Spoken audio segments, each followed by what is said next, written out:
Hello friends, welcome back to my channel. जर तुम्हाला English बोलायला शिकायचं असेल तर आजचा व्हिडिओ शेवटपर्यंत नक्की बघा आणि समजून घ्या. कारण आजच्या व्हिडिओमध्ये आपण अगदी बेसिक रूल पण इंग्लिश बोलताना नेहमी लागणारे पण महत्त्वाचे आहेत ते शिकणार आहोत, ज्यामुळे तुम्ही सहज इंग्लिश बोलू शकाल. तर आजच्या व्हिडिओमध्ये आपण इज एम आरचा यूज कुठं करायचा हे शिकणार आहोत. म्हणजे वाक्यात त्याचा वापर कसा करायचा, कुठं करायचा हे शिकणार आहोत. त्या वाक्यांची ओळख म्हणजे वाक्याच्या शेवटी आहे, आहेत, आहेस, आहोत हे ज्या वाक्याच्या शेवटी आहे त्या ठिकाणी त्याचा यूज केला जातो इज एम आरचा. तर ते कसं, मी येत आहे, मी जात आहे, मी लिहित आहे किंवा आम्ही लिहित आहोत अशी त्याची वाक्य आहेत. म्हणजे ही वाक्य सगळी प्रेझेंट टेन्स मधली आहेत. तर इज एम आरचा वापर आपण प्रेझेंट टेन्स मध्ये करतो. आता आपण त्याचा यूज बघूया. एमचा यूज बघूया. Use of am. एम हे फक्त आय सोबत वापरतात. I am. For example, I am here. I am here म्हणजे मी इथे आहे. I am here. किंवा आपण दुसरं एक्झाम्पल बघूया. I am a teacher. I am a teacher. मी शिक्षक आहे किंवा मी शिक्षिका आहे. I am a teacher. I am going. मी जात आहे. I am going. इथं बघितलं तुम्ही, जिथं आय आहे तिथं एम आलेला आहे. I am going. मी जात आहे. शेवटी आहे आलेला आहे म्हणून मी जात आहे. I am going. हे प्रेझेंट टेन्सचं सेंटेन्स आहे. Use of is. इजचा यूज बघूया आपण. इज केव्हा वापरतात? ही, शी, इट किंवा एखाद्याचं नाव, वस्तूचं नाव असेल, व्यक्तीचं नाव असेल तरी सुद्धा इजचा वापर केला जातो. ही, शी, इट बरोबर किंवा एखाद्या नावाबरोबर इज वापरतात. For example, he is good. तो चांगला आहे. He is good. इथं ही आलेलं आहे. He is good. Next example, she is beautiful. ती सुंदर आहे. शी इज ब्युटिफुल. ही झालं, शी झालं. आता it is white. It is white. तो पांढरा आहे. It is white. एखादा शर्ट असेल तर तो पांढरा आहे. आता आपण ही बघितलं, शी बघितलं, इट बघितलं. आता नेम बघूया. The river is running full. River हे नाव आहे, नदीचं नाव आहे रिव्हर. तर रिव्हर बरोबर सुद्धा इज आलेलं आहे. रिव्हर बरोबर इज आलेलं आहे. नदी तुडुंब भरून वाहत आहे. The river is running full. Use of R. आपण आरचा यूज बघूया आता. आर कुठे यूज करायचा? यू, वी, दे याच्यासोबत आर वापरतात. यू, वी, दे म्हणजेच काय? अनेक वचने. यू एक वचने आहे तरी सुद्धा त्याच्याबरोबर सुद्धा आर वापरतात. For example, you are dancing. तू नाचत आहेस. You are dancing. We are happy. आम्ही आनंदी आहोत. We are happy. They are talking. आपण हे तिन्ही पण सब्जेक्ट बघतोय. They are talking. ते बोलत आहेत. They are talking. परत एकदा आपण थोडेसे रूल रिवाइज करूया. आय सोबत एमचा वापर केला जातो. ही, शी, इट सोबत इजचा वापर केला जातो आणि यू, वी, दे याच्यासोबत आरचा वापर केला जातो. हे 3 नियम नेहमी लक्षात ठेवायचे. सब्जेक्ट कुठले कुठले आहेत? आय बरोबर एम, ही, शी, इट आणि कुठलंही नाव असेल त्याच्याबरोबर इज आणि यू, वी, दे याच्याबरोबर आर वापरतात. आता आपण याचे मिक्स एक्झाम्पल बघूया. मी खरं सांगत आहे. I am telling the truth. I am telling the truth. तो श्रीमंत आहे. He is rich. He is rich. He आलेलं आहे. ही बरोबर इज.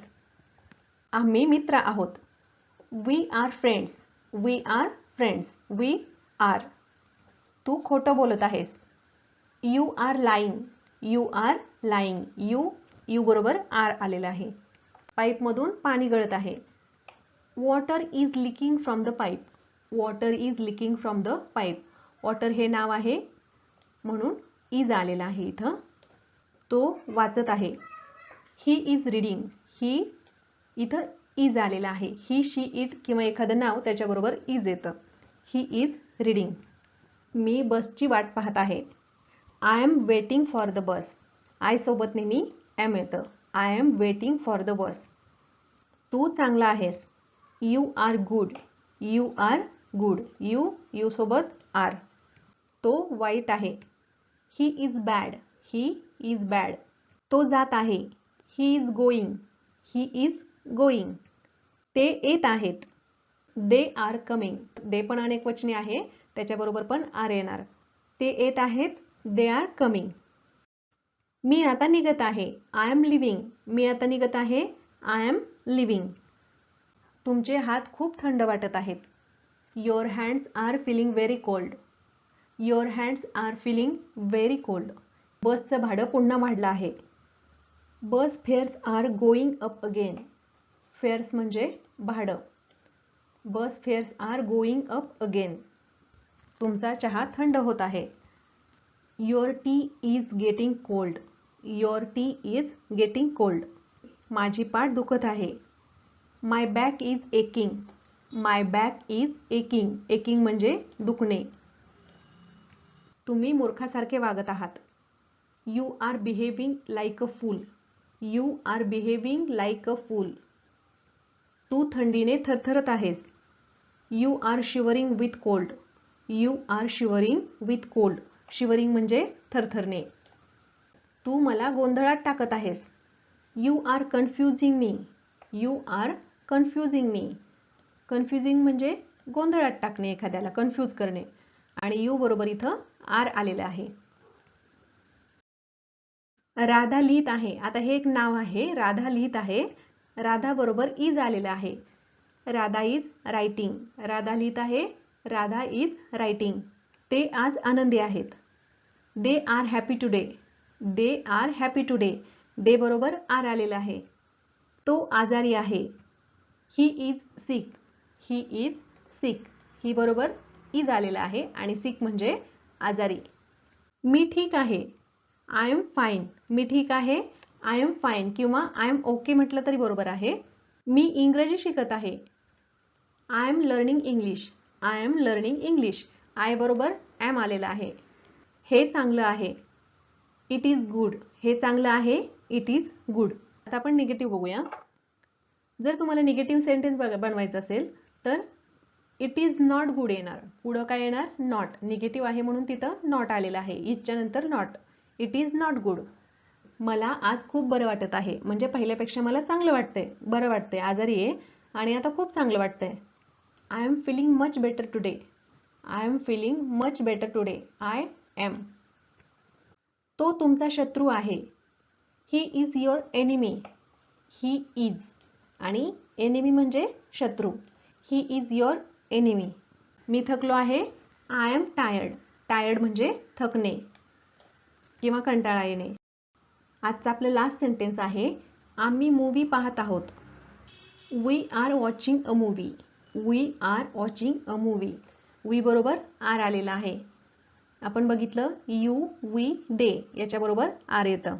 तर फ्रेंड्स, आय होप की तुम्हाला इज, एम, आर याचा यूज कुठं करायचा हे कळलेलं असणार ह्या सगळ्या खूप साऱ्या सेंटेन्समधून. तुम्हाला जर हा व्हिडिओ युजफुल वाटला तर व्हिडिओला लाईक करायला विसरू नका आणि चॅनलला अजून सबस्क्राईब केलं नसेल तर चॅनलला सबस्क्राईब करायला विसरू नका. Thanks for watching.